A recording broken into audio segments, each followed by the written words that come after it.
Assalamualaikum warahmatullahi wabarakatuh. Perkenalkan, saya Marlin Hana Ariesta dengan NIM 202105109190 dari kelas D reguler Program Studi Hubungan Internasional. Di sini saya akan mempresentasikan kelompok sosial yaitu kelompok Hamas Palestina. Baik, sebelum itu, mari kita lihat tabel mengenai sistem bertahan yang ada di kelompok Hamas Palestina.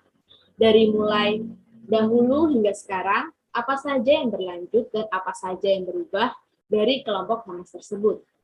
Terdapat 6 aspek yang mempengaruhi, bisa dilihat dari tabel tersebut dan akan dilanjutkan di slide selanjutnya. Baik, 6 aspek pembahasan tersebut. Yang pertama, konteks sosial politik. Kedua, kepemimpinan. Ketiga, sistem nilai. Keempat, kegiatan rutin. Kelima, pengikut setia. Dan yang terakhir, simbol ekspresi kebudayaan. Yang pertama, mengenai konteks sosial politik yang terjadi di kelompok Hamas Palestina. Pertama, apa itu Hamas? Hamas atau Harokat Al-Muqawamat Al-Islamiyah adalah gerakan perlawanan Islam dari kelompok militer yang mayoritas bermazhab Sunni dan berkembang menjadi partai politik di Palestina. Selanjutnya, sejarah berdirinya Hamas. Hamas berdiri pada 14 Desember 1987. Gerakan protes ini merupakan bentuk reaksi Palestina atas penjajahan bangsa Israel. Beberapa faktor pendorong berdirinya Hamas antara lain penolakan bangsa Palestina terhadap Israel, kebijakan diskriminatif yang dibuat oleh Israel yang menyebabkan Palestina tertinggal dari segi kehidupan, baik pendidikan, kesehatan, sosial, dan juga ekonomi. Hamas tentu memiliki target, yaitu untuk memerdekakan Palestina, mendirikan negara Islam di Palestina, dan menyerukan pendidikan yang universal bagi generasi untuk mewujudkan tujuan yang diinginkan. Aspek yang kedua adalah kepemimpinan. Siapa saja pendiri kelompok Hamas? Mereka adalah para petinggi Al-Mujama Al-Islami, yaitu Syekh Ahmad Yasin, Abdel Aziz Al-Rantisi, Muhammad Toha, Ibrahim Al-Abazuri, Muhammad Syamah, Abdul Fattah Dakon, Isa Anasyar, dan Shah Syahadah. Syekh Ahmad Yasin dipercaya menjadi pemimpin dibantu ke-6 pemimpin majelis tersebut.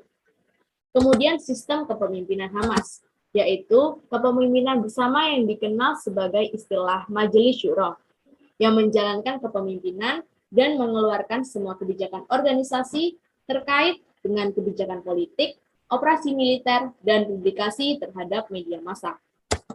Ada pula pencapaian dari pemimpin Hamas. Ya, salah satunya adalah Syekh Ahmad Yasin, meskipun memiliki keterbatasan fisik, tetapi semangat dan ilmunya mumpuni. Ini adalah salah satu gambar pemimpin kelompok Hamas Palestina. Lalu, apa saja sistem nilai yang ada di kelompok tersebut? Yang pertama, apa yang kelompok Hamas anggap baik? Yaitu misalnya memiliki misi yang tujuannya mengangkat senjata melawan Israel dan menjalankan program-program kesejahteraan sosial. Dalam menjalankan program-program kesejahteraan sosial, tentu saja membawa perubahan yang lebih baik di bidang kesehatan, pendidikan, dan sebagainya. Lalu, walaupun Hamas dianggap memiliki sistem nilai yang baik, Hamas memiliki sistem nilai yang dianggap buruk. Hamas dimasukkan ke dalam daftar kelompok teroris oleh negara Israel, Amerika Serikat, Uni Eropa, Inggris, dan sejumlah negara lainnya. Dan Hamas selalu menganggap negara Israel sebagai musuh bebuyutannya. Maka banyak hal yang dipertimbangkan oleh kelompok ini. Selanjutnya, kegiatan rutin. Di dalam kelompok Hamas sendiri terdapat kegiatan rutin yang diselenggarakan, yaitu berupa latihan-latihan militer yang dijalani. Kemudian Hamas juga rutin melakukan kegiatan di bidang sosial keagamaan, sebagai sebuah gerakan Islam yang memiliki komitmen tinggi terhadap kemajuan dan perkembangan Islam. Selain itu, proses penyampaian nilai yang disampaikan oleh Hamas berupa religiosifikasi, kegiatan rutin yang dilakukan secara serius dan terus-menerus, sehingga dapat menghasilkan para pengikut setia atau true believer. Kemudian proses perekrutan anggota Hamas dengan cara sukarela, bagi siapa saja yang ingin bergabung untuk berjuang bersama dan sesuai dengan kriteria syarat pada saat awal pendaftaran, maka diperbolehkan untuk bergabung dengan Hamas. Cara kelompok Hamas mengeluarkan anggotanya apabila mereka dianggap berkhianat di dalam kelompok tersebut. seperti membelot dari syarat-syarat maupun prinsip sebagai anggota kelompok Hamas. Selanjutnya adalah pengikut setia. Dari kelompok Hamas sendiri terdapat beberapa aspek atau syarat yang dikategorikan menjadi pengikut setia. Pertama, dalam hal umur, kelompok Hamas tidak memakai umur sebagai patokan mereka untuk menjadi pengikut setia.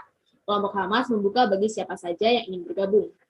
Selanjutnya, dalam tingkat ekonomi, untuk menjadi anggota Hamas tidak mementingkan anggota mereka dari tingkat ekonomi mana, dan tidak mementingkan pula berapa jumlah pendapatan para anggotanya. Dan yang terakhir adalah simbol ekspresi kebudayaan.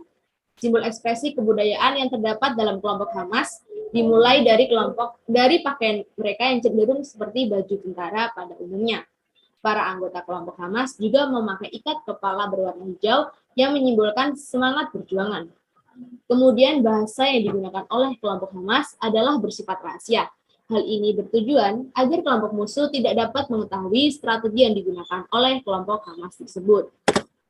Sekian presentasi dari saya. Apabila ada kesalahan, saya mohon maaf. Terima kasih. Wassalamualaikum warahmatullahi wabarakatuh.